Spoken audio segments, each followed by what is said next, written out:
जी तमाम दोस्तों के लिए नायाब और लाजवाब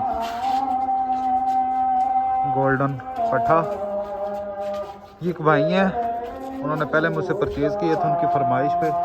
अभी मैंने देने नहीं थे बरल के, उनके लिए वीडियो बना रहा हूँ। शौक करें, ये पट्ठा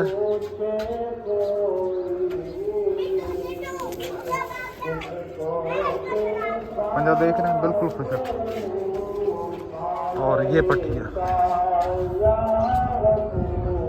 क्वालिटी चेक करें,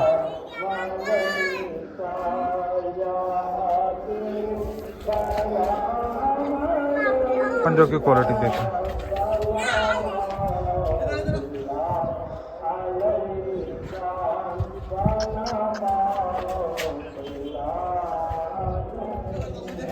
देखें जनाब,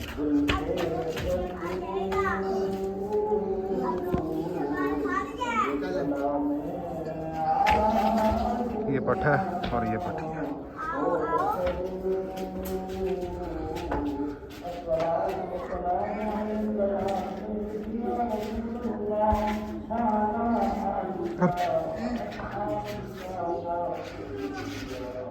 क्वालिटी देखें माशाल्लाह,